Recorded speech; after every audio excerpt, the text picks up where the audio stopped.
Hey guys, LevelCap here. Today I want to talk to you about weapon damage models. Now, there's some people over on synthic.com in the forums that have been doing a lot of really interesting research on the Battlefield 4 damage model and comparing it to Battlefield 3. And there's some very interesting findings. One, that the damage model is pretty different from Battlefield 3. Now, that being said, when I was at E3, it felt like the damage was particularly low, and the devs have mentioned that the damage was turned down a bit for E3, and that the final game release is going to have a damage model very similar to, if not the same, as Battlefield 3. So it seems like we're probably going to have to wait till the beta to really confirm on what the damage model is going to be in the final game. However, at E3, it appears that they are using a damage model very similar to the Bad Company 2 damage model. Now, in Battlefield 3, most weapons that are carbines, assault rifles, even some of your PDWs, depending, would have a maximum damage of 25, making them a 4-shot kill in close range. Well, in Battlefield 4, it seems like most carbines and assault rifles seem to be doing a maximum of 20 damage, with drop-offs down to 16.7 damage or 14.3 damage. I'm not going to say which ones specifically do what, but this is a very similar damage model to Bad Company 2. Also, some of the pistols, like the M9 in this, do 25 damage, so the pistols are actually doing more damage than the assault rifles, making them a 4-shot kill, but an assault rifle a 5-shot kill, making pistols a little bit more, I guess, useful in close quarter engagements, a little bit more powerful. Again, we'll have to see if this is the damage model in the end. A nice thing about the accuracy of the weapons is that it looks like it's pretty much staying on par with Battlefield 3. We've got a carbine here that has a .4 ADS accuracy. We've got an assault rifle that has a .2 ADS accuracy. That seems to be right on par with what the stats from Battlefield 3 are. The LMGs that were in the game seem to have a .4 ADS accuracy, and because some of those LMGs were identical to the ones in Battlefield 3, the ones in BF4 actually had a .5 ADS accuracy. So it seems like they might be tweaking the LMGs to be a little bit more accurate than they were before, which I think is a great change in the right direction. Now, here's something that's great news for snipers out there and potentially bad news for anybody who's fighting a sniper. The two sniper rifles in the game, the bolt-action sniper rifles, were doing 100 damage maximum, and then depending on which one you're using, they had drop-offs down to either 38 damage or 56 damage at range. But that 100 damage maximum means that it seems like you are going to be able to kill your opponents with body shots, headshots, anything that's basically going to be doing 100% damage. Leg shots, as we know, in the Battlefield 3 model, do 0.9% damage, so if they keep that same model over there, you're not going to one-shot somebody if you hit them in the legs, but it's still an incredibly high damage output for bolt-action rifles.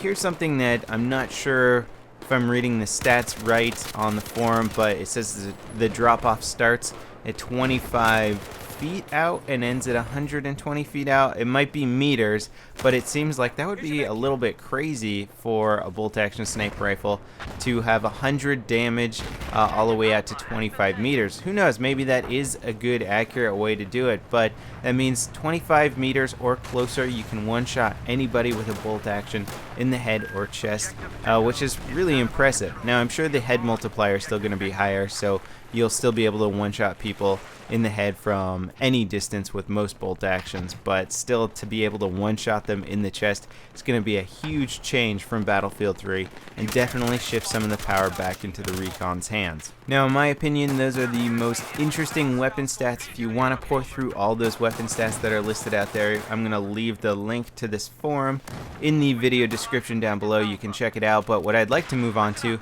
is weapon attachments. Now, we've all sort of made our predictions about what different attachments are going to do to the guns. We've actually got some stats here. I wanted to talk about some of the cooler attachments that I'm really looking forward to getting in Battlefield 4. Now, the angled foregrip, which is a very cool weapon attachment that Magpul makes, which is just basically what it sounds like, an angled foregrip. It's like a little triangle under the barrel of your gun. Allows you to hold the weapon in a different way, which is supposed to really help with recoil management when engaging enemies on the battlefield. The way that DICE has applied the stats in-game here with the angled foregrip shows it reducing your first shot recoil by about a multiplier of 0.67. So that's going to really reduce the initial kick of your weapon, and I assume whatever gun you can put this on, it's going to make it a lot easier to control that initial recoil. And I have a feeling that this is going to be a very, very, very popular attachment for most people who want precision assault rifles, being able to control assault rifles well. It's just going to help you mitigate your recoil as best as possible. Can't wait to throw this thing onto like every gun in the game and test it out.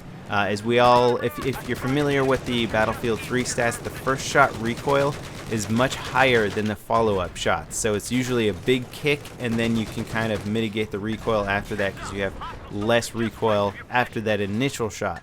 So this angled foregrip is going to help you reduce that initial shot recoil, meaning that it should just be very easy to keep your sights on target from the beginning once you start firing. Now, the normal vertical foregrip in Battlefield 3 would reduce your recoil, basically, and they've changed it up for Battlefield 4 here. Now the vertical foregrip reduces your moving aiming down sight spread and your moving hipfire spread. This is actually going to be a very good attachment as well. The multiplier is 0.5, which means that while you're moving, your hipfire and ADS spread is going to be half of what it would be without the vertical foregrip. So this could actually be a great attachment.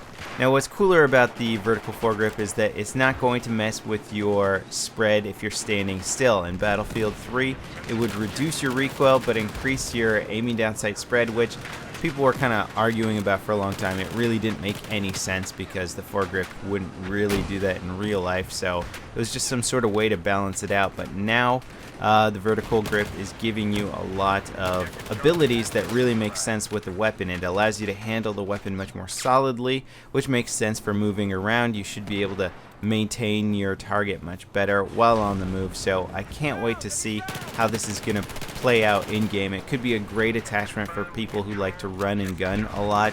PDWs, a lot of the SMGs, whatever you're using out there for the engineer, you could see this as being a very, very popular attachment. There doesn't seem to be any statistical difference between the red or green laser sight, at least according to the forums.